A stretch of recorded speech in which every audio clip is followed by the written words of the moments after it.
Hola a todos, bienvenidos a un nuevo vídeo en mi canal de YouTube Antón GF. Soy Antón García Fernández y como de costumbre les hablo desde Jackson, en el estado de Tennessee, aquí en los Estados Unidos de América, y en esta ocasión estoy en la Biblioteca Pública de Jackson y el Condado de Madison, en el centro de la ciudad de Jackson, Tennessee, y aquí voy a grabar este vídeo en el que quiero hablar acerca de un libro sobre el cual he hablado brevemente en una conversación que recientemente he mantenido con José Ortiz en su canal que se titula Old Records Never Die, que es un canal en el cual habla acerca de discos, especialmente discos de vinilo que le interesan, y a veces hace conversaciones con otras personas a las que les interesa la música y coleccionar discos. Y recientemente hemos grabado una conversación en la cual hemos hablado largo y tendido acerca de música, de discos, de coleccionismo y cosas por el estilo, y también acerca de libros que tienen que ver con la música. Y entonces hablé en esa conversación brevemente acerca de este libro que quiero presentar, que se llama Dickens and Prince, A Particular Kind of Genius, que es un libro que, por cierto, ha caído recientemente en mis manos gracias a la Biblioteca Pública de Jackson, un libro del inglés, del británico Nick Hornby, que, como digo, se titula Dickens y Prince, un tipo particular de genio, publicado por Riverhead Books hace muy poco, hace unos meses, en el año 2022, un magnífico y original ensayo que estaba en la sección de novedades de la biblioteca la última vez que estuve por aquí, y entonces me lo llevé a casa y me lo leí. La verdad es que cualquiera que esté interesado en la relación entre literatura y cultura popular, música y deporte, en particular conocerá a Nick Hornby por obras como, por ejemplo, High Fidelity o Alta Fidelidad, Fever Pitch, Fiebre en las Gradas, o guiones de películas como, por ejemplo, An Education. Yo llevo muchos años realmente siguiendo su obra, y si me encuentro un libro suyo, pues siempre me lo leo, la verdad, porque Hornby es un provocador, un autor imaginativo que siempre busca la manera de meterse a los lectores en el bolsillo, generalmente por lo sorprendente de sus propuestas literarias, por sus obsesiones musicales y futbolísticas, y también por las generosas dosis de humor que esconden sus libros. En particular, el New York Times ha dicho de él que es un escritor que se atreve a ser ingenioso, inteligente y generoso emocionalmente a la vez. Y sí, es todas esas cosas y mucho más, además de hacer gala de un humor irreverente e irresistible. Por lo menos para mí así lo es, y yo les animo a que se acerquen a cualquier obra de Nick Hornby, la mayor parte de las cuales están traducidas al español. Esta, por el momento, todavía no, pero espero que sí se traduzca al español en algún momento. La prueba de esa inteligencia, de esa originalidad de la que habla el New York Times en general, no un periodista o crítico en particular, la prueba de esa inteligencia y originalidad está en sus novelas, pero también, como es el caso de este libro que tengo aquí en la mano, la prueba de esto también está en este ensayo diferente, sorprendente, inesperado, en el que busca trazar las relaciones que parece haber desde un punto de vista biográfico y artístico entre Charles Dickens y Prince. Sí, dos iconos de diferentes siglos, de diferentes circunstancias geográficas, de diferentes disciplinas incluso, que al modo de ver de Nick Hornby tienen más cosas en común de lo que pueda parecer en un primer momento. Seguro que ustedes están pensando, Charles Dickens, el escritor, y Prince, el músico. Sí, efectivamente, como vemos aquí, Charles Dickens con el sombrero de copa y la guitarra púrpura, la guitarra morada del Purple Rain de Prince. Bueno, ya solo el hecho de que a Hornby se le haya ocurrido una idea como esta para una obra literaria o ensayística como es esta, yo creo que eso ya merece que los lectores se acerquen al libro. Yo, de hecho, cuando lo vi ya prácticamente me abalancé sobre el libro porque me pareció ya interesante desde su planteamiento. Pero después de leerlo, la verdad es que uno se acercará de manera diferente, relativamente diferente y nueva, tanto a Dickens como a Prince, descubriendo en ellos elementos que sin duda están ahí, pero en los que uno no pensaría sin la ayuda, sin la guía de Hornby. A mí no se me habría ocurrido en ningún momento una relación entre Dickens y Prince, pero a él sí, y pues gracias a que a él se le ocurre, pues nosotros podemos entrar en ese planteamiento. El autor además se implica en aquello que narra. Esto es interesante también porque encuentra similitudes también entre él mismo, entre el propio Nick Hornby y los dos artistas sobre los que escribe. Dickens y Prince, según dice Hornby, forman parte de un grupo dispar de personas que Hornby considera my people, mi gente, y de esa categoría personal, una categoría personal ideada y confeccionada por el propio Hornby a lo largo de las décadas, parte la idea de este libro. Y hay muchos nombres realmente.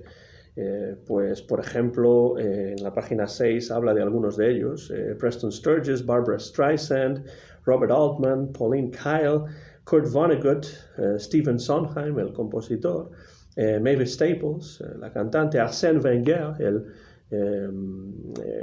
entrenador de fútbol del Arsenal, Joan Didion, la ensayista, Jerry Seinfeld, el humorista, Ricky Lee Jones, Aretha Franklin, Thierry Henry, el futbolista francés, Raymond Carver, Joe Henderson, supongo que se refiere al saxofonista de jazz, Edward Hopper, Bruce Springsteen, Emmylou Harris, Duke Ellington, Larry McMurtry, Tom Verlaine, Peter Wolf, Al Green, bueno, y dice, y muchos otros. Entonces, esa nómina de mi gente, pues dentro de esa gente, my people, que dice Nick Hornby, pues se encuentra personalidades como la de Dickens y la de Prince. Pero realmente hay suficientes elementos que unen a Dickens y a Prince. Vale la pena escribir y leer un libro de unas 160 páginas acerca de este particular. A mi juicio, y por supuesto al de Hornby también, por supuesto que sí, porque además las conexiones existen, no están inventadas ni imaginadas, y además son de varios tipos. Y Hornby las expone en este libro con claridad, de una manera ocurrente, que al menos a mí no me parece forzada en ningún momento. Por la parte de atrás del libro, en la contracubierta, aparece una frase o unas palabras de Robert Douglas Fairhurst, que es un profesor en el Magdalen College en Oxford, y dice, I love this, it's smart and funny and elegantly persuasive. Es decir, me encanta, es divertido, inteligente y elegantemente persuasivo. Eso dice el profesor de Oxford, Robert Douglas Fairhurst, que ha escrito además abundantemente sobre Dickens. Yo no conozco los libros de este hombre, pero estoy de acuerdo con lo que dice sobre el libro de Hornby, porque Hornby además descubrió la literatura de Dickens y la música de Prince más o menos al mismo tiempo, en la década de los años 70, y en este libro se fija en los diversos aspectos biográficos y artísticos, dividiendo su ensayo, por un lado, temática, pero también cronológicamente. Habla de la niñez, habla de cuando tenían 20 años, habla de las películas, habla de la relación de Prince y de Dickens con las mujeres, etc. Y esto hace mucho más sencillo, desde mi punto de vista, seguir la argumentación de Hornby y las conexiones que va trazando. Y quiero hablar brevemente, sin destripar demasiado el libro, de estas conexiones. Una de ellas la halla en la niñez de ambos, que fue dura por diversas razones. En el caso de Dickens, la pobreza, por supuesto. Es notorio que Dickens viene de una familia que estuvo acuciada por la pobreza y por las dificultades económicas. Entonces, la pobreza en el caso de Dickens, el divorcio de los padres en el caso de Prince, que era un hombre que rara vez hablaba de esos años de niñez y primera juventud. El arte, la literatura, en el caso de Dickens, la música, en el caso de Prince, sirvieron como vehículos que les ayudarían a los dos a luchar contra esos obstáculos que heredan ya de su familia y de su niñez, de sus primeros años, y también a superarlos.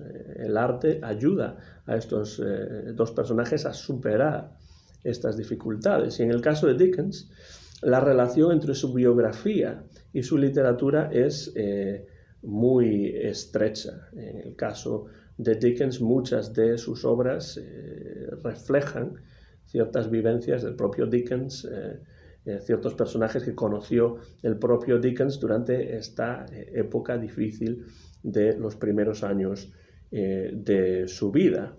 También el periodo temporal que engloba la veintena, desde los 20 a los 29 años, fue extraordinariamente importante para Dickens y para Prince. Es cuando se convierten ambos en artistas originales y de éxito, al ser capaces de canalizar de una forma creativa todo aquel material cultural al que han estado expuestos. Dice Hornby que no es la práctica, no es el ensayo lo que cuenta en el arte, sino todo el arte que uno haya consumido. Entonces, la consumición del arte es más importante para Hornby que la práctica y el ensayo. El entrenamiento, por así decirlo, es un entrenamiento que se basa en la consumición de productos artísticos. La obsesión por aquello que nos interesa. Él dice que 10.000 horas de consumo casi obsesivo son necesarias para entrar con total seguridad y total conocimiento en un campo artístico. Se necesita para ello, según Hornby en este libro, un apetito cultural insaciable. Y desde luego dice Hornby que él lo tiene, que lo tuvo Dickens y que también lo tuvo Prince. Uno puede estar de acuerdo con esto o no, pero esa es la argumentación de Hornby, que piensa que no hay necesariamente tanto genio como sí que hay consumición activa que hace que lleguemos a una etapa creativa. Es decir, la consumición del arte en muchos casos, como el de Dickens, como el de Prince y como el del propio Hornby, hace que ciertas personas se decidan a también crear ese arte. Con lo cual Dickens conocía mucho la literatura, había leído mucha literatura, y Prince, por supuesto, no solamente había practicado mucho con muchos instrumentos, no solamente había ensayado mucho, sino que había escuchado muchísima música, y eso es para Hornby muy importante. También en el cine encuentra Hornby conexiones entre estos dos iconos. Por supuesto, en el caso de Dickens no vivió lo suficiente como para ver ninguna de las adaptaciones cinematográficas de sus obras, ni siquiera las menos conocidas por el público en general, adaptaciones en la era del cine mudo, porque no vivió lo suficiente. No conoció las adaptaciones cinematográficas de sus obras, que además se adaptaron tanto al cine como a la televisión, como a los musicales de Broadway. Y el cine, la televisión y los musicales de Broadway como Oliver han jugado un papel importantísimo en la popularización de la obra de Dickens en los siglos XX y XXI. Ya era popular la obra de Dickens en el XIX, pero se hizo todavía más popular o encontró otros canales de popularización a través del cine, de la televisión y del teatro musical en los siglos XX y XXI, hasta tal punto que nuestra visión de los textos de Dickens está mediatizada de forma necesaria y determinante por todo este material audiovisual que hemos consumido también nosotros como espectadores, además de leer las obras de Dickens. Hay quien además conoce las obras de Dickens por esas adaptaciones sin haberlas leído realmente, pero incluso cuando se leen están mediatizadas o nuestro acceso a esas obras está mediatizado por pues todo el material audiovisual sobre Dickens que hemos consumido. En el caso de Prince, Hornby se centra en el film Purple Rain y analiza la importancia de esta película en la génesis del álbum del mismo título, uno de los más conocidos de Prince, y dice que no sería lo mismo ese álbum sin la película, y la película, por supuesto, no sería lo mismo sin el álbum. Y en el caso de Prince también habla Hornby de la importancia de la MTV en los años 80 y de los vídeos musicales en la concepción que entonces se empezó a tener de la comercialización de la música. En el caso de Prince y en el de Dickens está claro que el cine ha tenido una enorme influencia en la creación y en la popularización de su obra, porque como dice el autor en cierto momento del libro, las películas a menudo transforman las vidas de los libros, o en el caso de Prince, las vidas de los discos, porque la influencia del film Purple Rain sobre el álbum Purple Rain es evidente y, por supuesto, nuestro acceso y nuestra recepción de las obras de Dickens está mediatizada por las películas, adaptaciones cinematográficas y televisivas e incluso del teatro musical que hemos visto y a las que hemos tenido acceso también. Me interesa esa frase, las películas a menudo transforman las vidas de los libros. Es una visión interesante que además tiene mucho que ver con el tema que está tratando aquí el escritor británico. La relación entre la pulsión creativa de Dickens y de Prince yo creo que está más que clara, porque son dos artistas prolíficos que crearon obras sin cesar prácticamente hasta los últimos compases de sus vidas, y su bibliografía y discografía son gigantescas y casi inabarcables. Además, Hornby nos recuerda que ninguno de los dos podía ser o era un perfeccionista, porque de otro modo no habrían podido crear y publicar el volumen de trabajo que nos han legado. Esto es muy interesante. Son dos artistas, Dickens y Prince, que no eran perfeccionistas.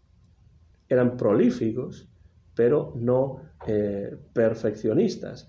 Es decir, aquí Nick Hornby, que también se ve reflejado en esto, él dice que no es un escritor perfeccionista y de hecho critica con cierta dureza a escritores que han publicado poco, como por ejemplo J.D. Salinger o Harper Lee, diciendo que el hecho de que sean escritores tan perfeccionistas ha hecho que se hayan alejado de la creación literaria, que se hayan alejado del mundo de la literatura. En el caso de Salinger, prácticamente encerrándose en una vida ascética y alejada de los focos de la prensa y de la publicidad.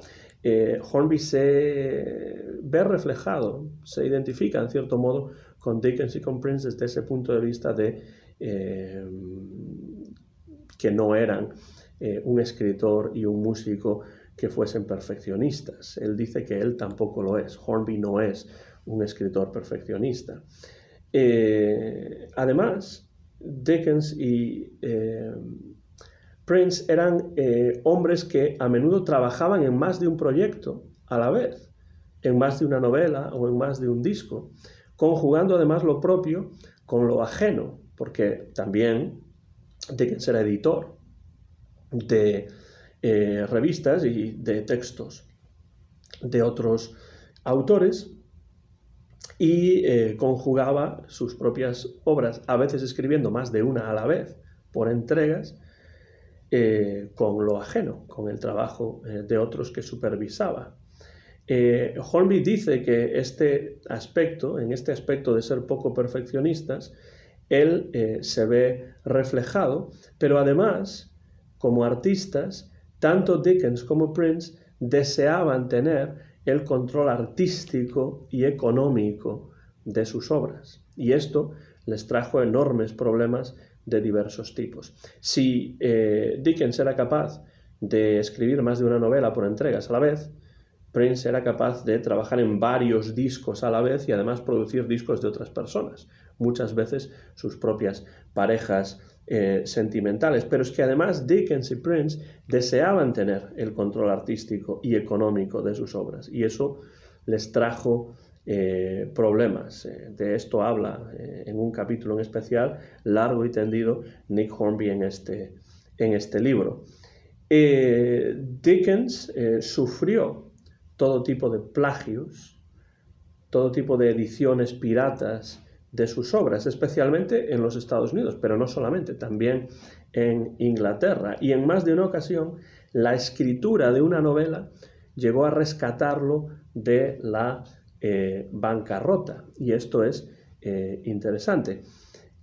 Prince tuvo todo tipo de dificultades con sellos discográficos como Warner Brothers, que querían controlarlo artística y económicamente, llegando incluso a actuar con la palabra esclavo, slave, escrita en las mejillas y cambiando su nombre, como todo el mundo sabe, porque es notorio y esto recibió muchísima publicidad.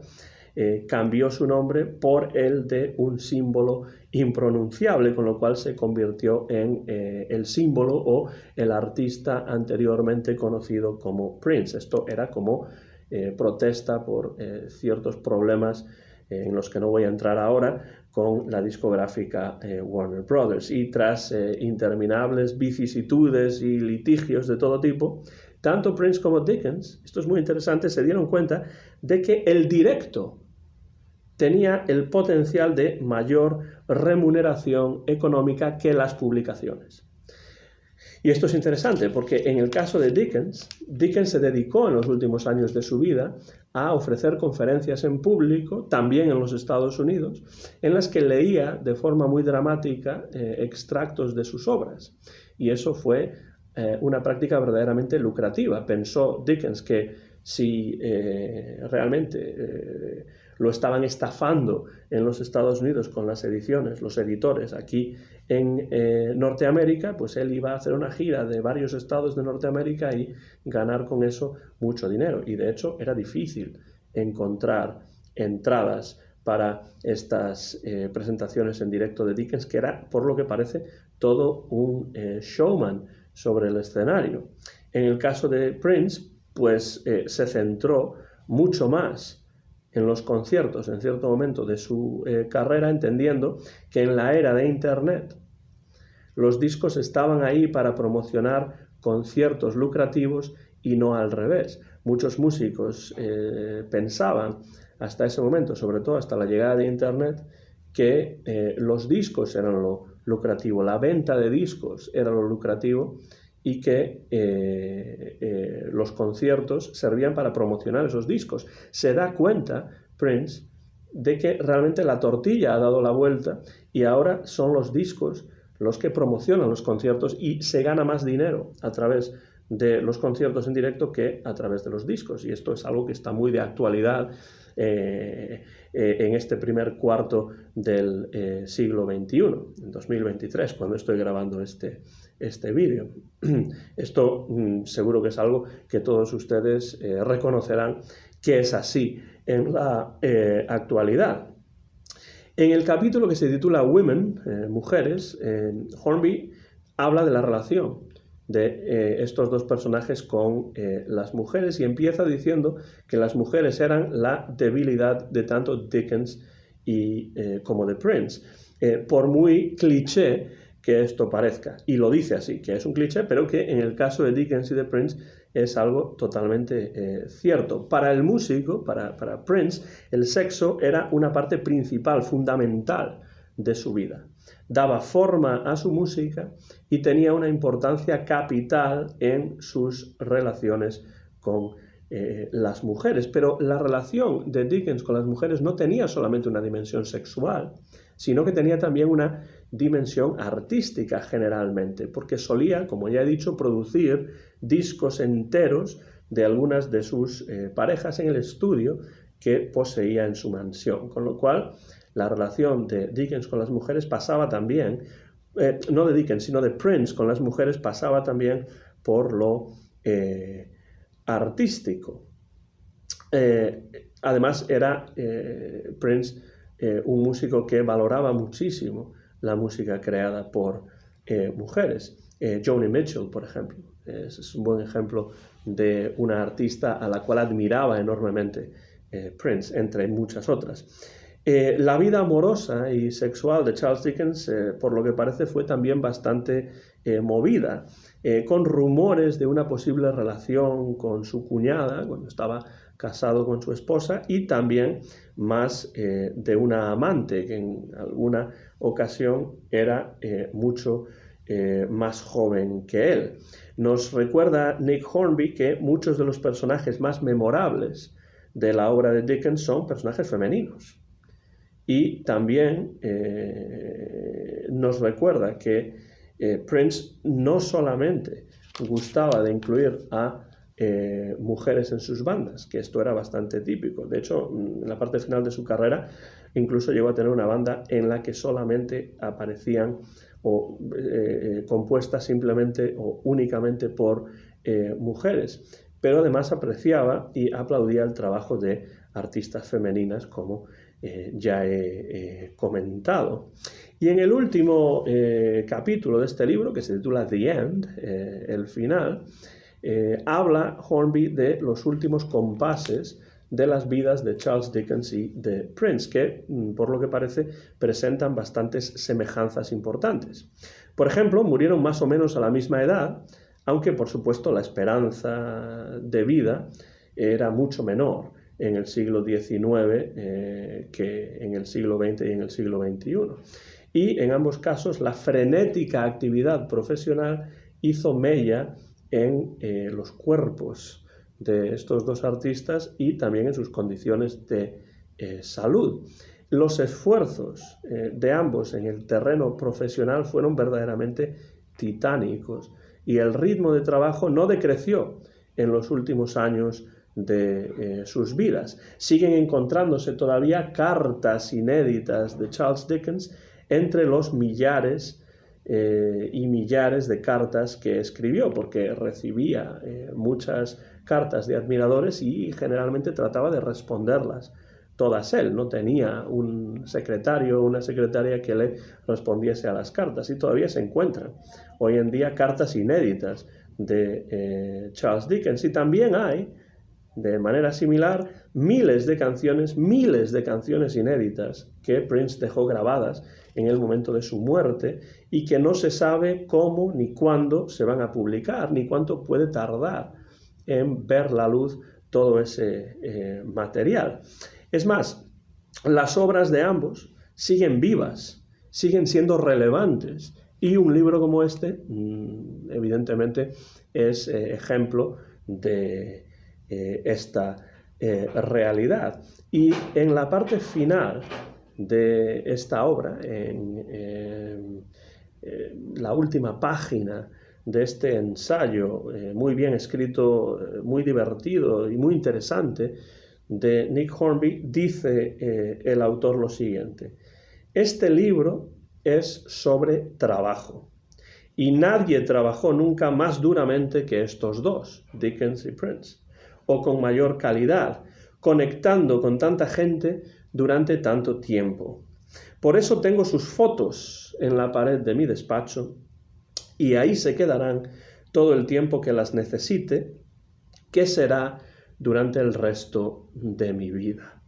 Así termina, en mi traducción al español, el último párrafo de este libro, que realmente me parece muy interesante. En cuanto lo vi, lo saqué de la Biblioteca Pública de Jackson y lo leí en más o menos 2 tardes, porque es un libro que se lee con facilidad y con bastante rapidez, y desde luego es un libro muy interesante, muy bien escrito, como suele ser el caso con la obra en general de Nick Hornby, que es uno de los escritores británicos actuales que más me interesan. De hecho, en algún momento espero hacer algún vídeo hablando de alguna obra más de Hornby, pero esta es la obra más reciente que ha visto la luz en el mundo anglosajón, porque de momento no hay traducción al español, Dickens and Prince, A Particular Kind of Genius,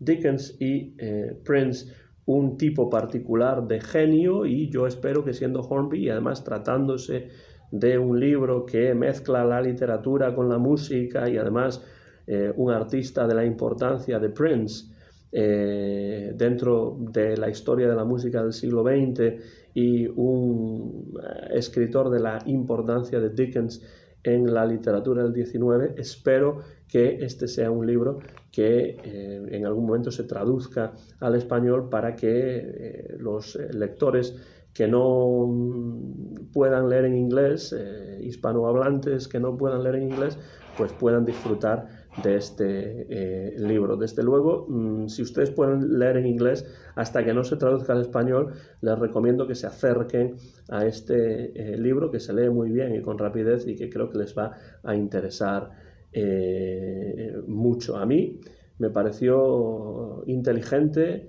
iluminador, interesante, muy bien escrito, y de hecho me hace escuchar a Prince de otra manera y leer a Dickens de otra manera, porque realmente las conexiones están muy bien trazadas. Se lo recomiendo. Esto es una invitación a la lectura de Nick Hornby en general y en particular de este libro, de momento en inglés, pero espero que en un futuro próximo se traduzca al español. No sé qué piensan ustedes sobre la obra de Nick Hornby, si han leído otros libros suyos, cuáles les parecen interesantes, cuáles no tanto. Dejen comentarios por la parte de abajo de este vídeo, acérquense a este libro si es que tienen la oportunidad en el inglés original, y dejen comentarios también si es que ya lo han leído. Me gustaría saber qué piensan de Dickens como escritor, de Prince como músico, de las posibles relaciones que existen entre ambos, y también qué es lo que piensan de la obra de Nick Hornby. Soy Antón García Fernández y me despido ya desde la Jackson Madison County Public Library, la biblioteca pública de Jackson, Tennessee y del condado de Madison, aquí en el centro de la ciudad de Jackson. Les doy las gracias por seguir estos vídeos, por cualquier comentario que puedan dejar por la parte de abajo de este vídeo, y les animo a que se acerquen a la obra de Nick Hornby, a la obra de Charles Dickens también, y a la obra musical de Prince. He grabado este vídeo a finales del mes de febrero del año 2023 en directo desde la Biblioteca Pública de Jackson, sin ningún tipo de cortes, y mío es el copyright de este vídeo que muy pronto van a poder ver en mi canal de YouTube, Antón GF. Muchas gracias por su atención, muchas gracias por su interés y por cualquier comentario que puedan dejar por la parte de abajo de este vídeo. Y me despido ya hasta la próxima ocasión.